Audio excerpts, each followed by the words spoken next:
Good morning. Today I am going to discuss about the central bank who is known as the apex bank, having top position in the banking structure of the country. Central bank who is known as the apex bank is the lender of the money market who supervise, control, regulate the activities of the commercial banks and other financial institutions. It acts as a banker of issue. It acts as a banker, agent, advisor of the government. It has the sole authority of issuing notes. He is responsible for controlling the entire credit structure of the economy through its monetary policy.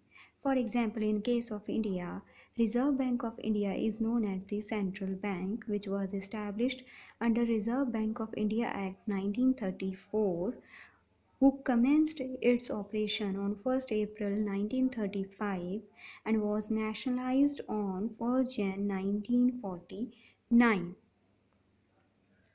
Now here you have been gone through some of the definitions of the central bank. Remember, a central bank can be defined only in terms of the functions it performs. Central bank is a lender of last resort. Central bank is known as a bank of bankers. Bank which has a monopoly over note issues. These are the some definitions given by various authors on central bank. Now here, for comparison, just for reference purpose, I am here giving us difference between central bank and commercial bank. This is just for reference purpose. Central bank known as apex institution, whereas commercial banks are working under it. Central bank, it is owned by the government. Commercial banks are owned either by the government or the private sector. Central bank, it is a non-profit organization, whereas a commercial bank, they are a profit-seeking organization. Central bank are known as the banker and agent to the government. Similarly, commercial banks are known as the banker and agent to the general public. Central bank which controls the credit created by the commercial banks, and commercial banks are the creation of money or credit in the economy, creators of money in the economy. Central bank has monopoly to note issue, whereas no such power lie with the commercial banks. There is only one central bank in the economy, but commercial banks are many in number. So coming to the important part of the chapter, it is the functions of the central bank. The first and foremost function of the central bank is the issuing of notes. Central bank of a country has the exclusive right, that is the monopoly right, on issuing notes. This is called currency authority function of the central bank. And this monopoly is advantageous because it ensures uniformity of the notes issued and a proper control over the supply of money. It brings stability in the monetary system and creates the confidence among the public. Coming to the another function of the central bank, it is that it acts as a banker's bank. It acts as an agent of the government. It also advises the government. That means as a banker to the government, it manages the accounts of the government. As an agent to the government, it buys and sells securities on behalf of the government. As an advisor to the government, it frames policies to regulate the money market. Next function is the custodian of cash reserves of the commercial banks. As you have already done in my previous video, that commercial banks has to keep a certain portion of their total funds with the central bank, which in turn provide them financial accommodation during emergencies. Next, custodian of foreign exchange of the country. Central bank is the custodian of nation's foreign exchange reserve. It also exercises managed floating to ensure stability of exchange rate in the international money market. Now coming to another function of the central bank is the lender of the last resort. It means that if a commercial bank fails to get financial accommodation from anywhere, it easily approaches the central bank as a last resort. Central bank advances loan to such a bank against the approved securities, that is at the time of emergencies. Central banks provides the financial help to the commercial banks. Next one is the central clearance, settlement and transfer function of the central banks. As the central bank keeps the cash reserves of the commercial banks, it is easier for the member banks to settle their mutual claims.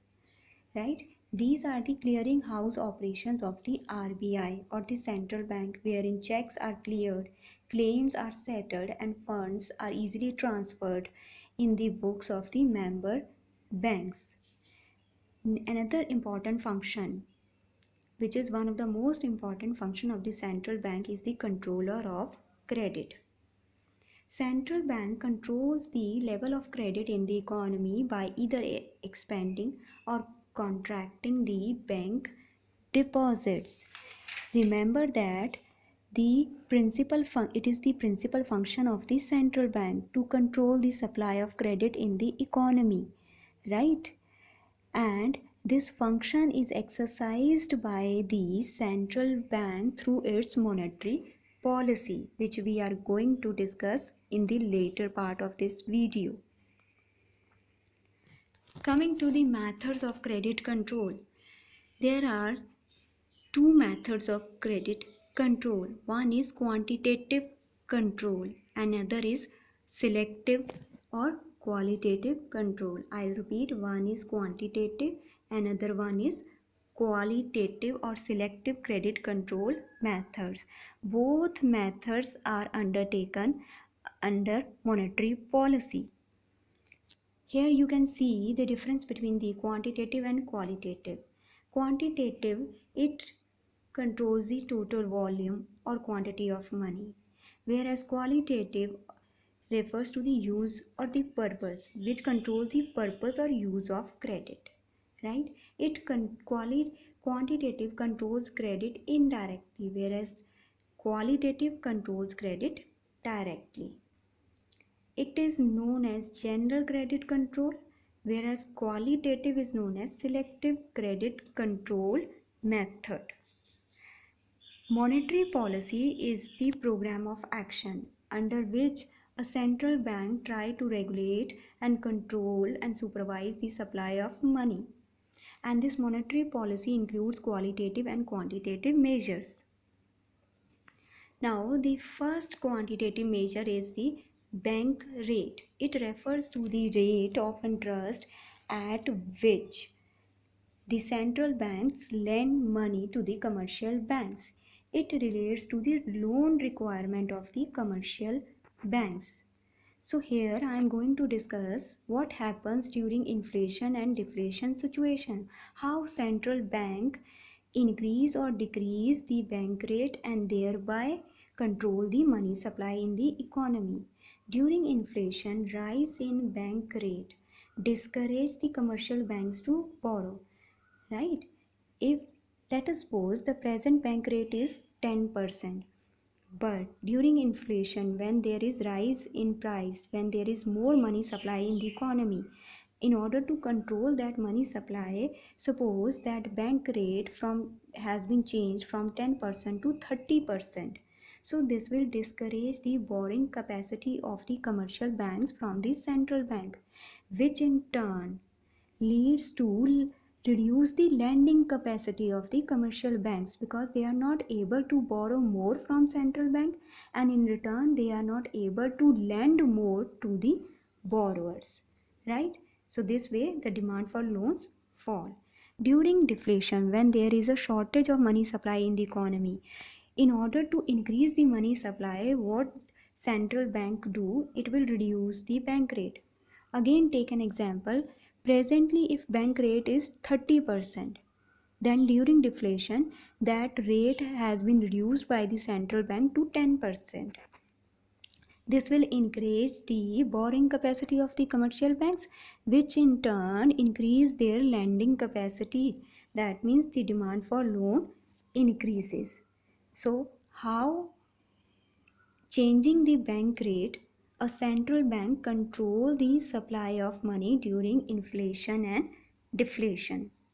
Coming to the another quantitative measure, it is open market operation. It refers to the sale and purchase of government securities by the central bank. Taking the situation of inflation and deflation, during inflation, RBI sells the government securities. When central bank sells these securities to the commercial banks, then it will reduce their credit capacity, because maximum money of the commercial banks has to be gone with the central bank, because commercial banks are purchasing the securities, and when they are purchasing they have to make the payment of that securities, so it will reduce their credit capacity, and by this a central bank easily control the supply of money during inflation. Coming to the situation of deflation, in this case, RBI, that is the central bank, purchases the security. Purchase means now central bank is purchasing from commercial banks. It means they are giving money to the commercial banks, because when you are purchasing something you have to make the payments. So this will increase the credit capacity of the commercial banks, or in turn their lending capacity. Coming to another important measure of quantitative measure, it is the legal reserve ratio, which includes cash reserve ratio and statutory liquidity ratio, simply called as CRR and SLR, right? So starting with the CRR, it refers to the minimum percentage of banks deposits required to be kept with the RBI, whereas statutory liquidity ratio refers to that portion of deposits with the banks which it has to keep with itself as liquid assets, and both are fixed by the RBI and varied from time to time. When there is excess money supply, as in case of inflation, both these ratios are increased by the central bank.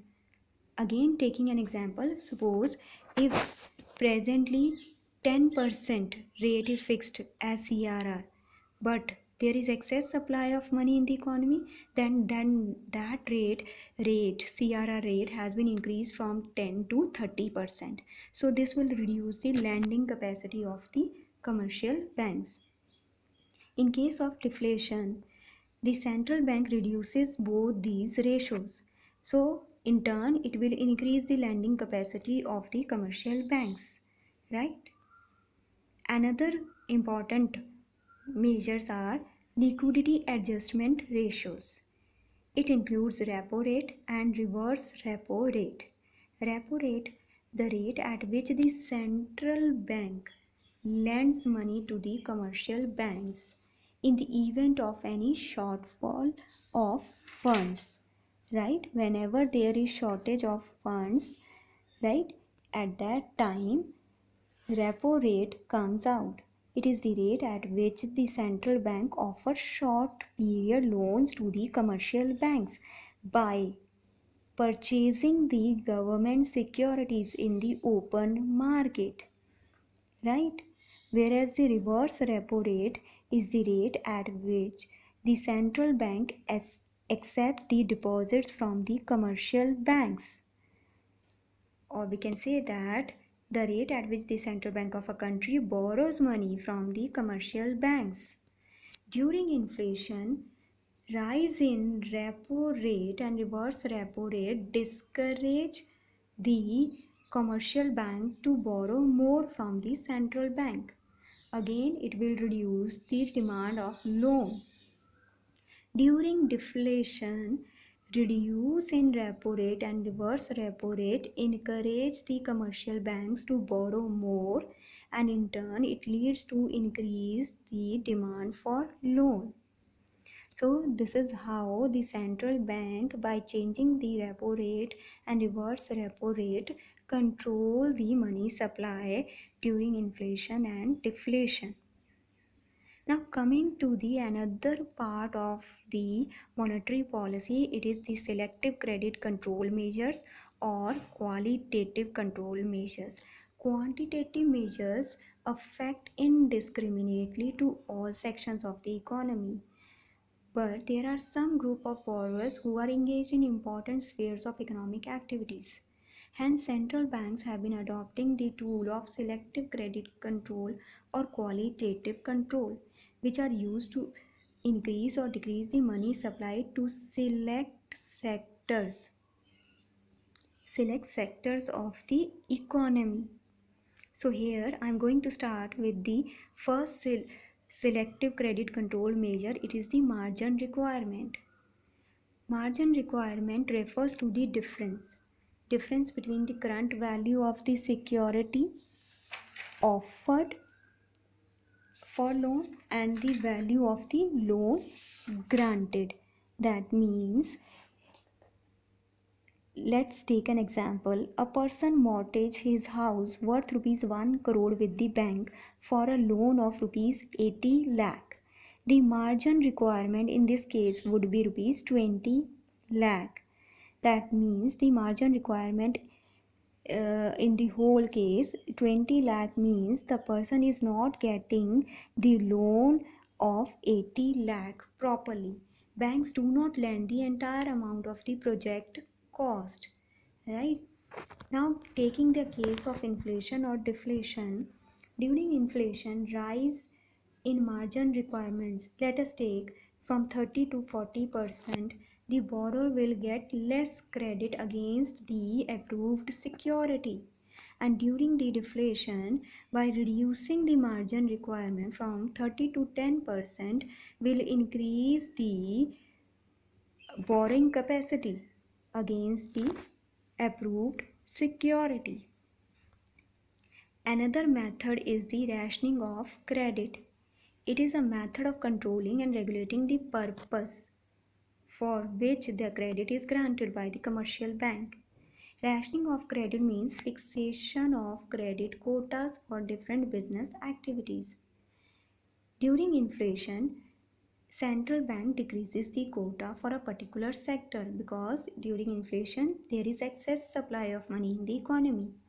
During the deflation, increase the quota for particular sector because in order to inject money in the economy, the central bank increases the quota limit. The last one is moral suasion. It implies the advice or request made by the central bank to the commercial banks to follow the general guidelines of the central bank. The banks are advised to restrict the loans during inflation and be liberal in lending during deflation. This method is a combination of persuasion and pressure.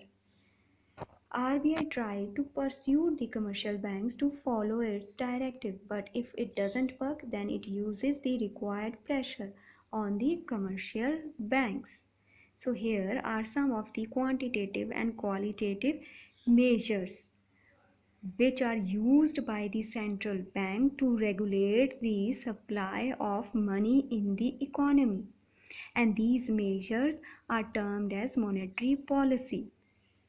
I hope it will fulfill your expectations, and here you will be having some questions for practice.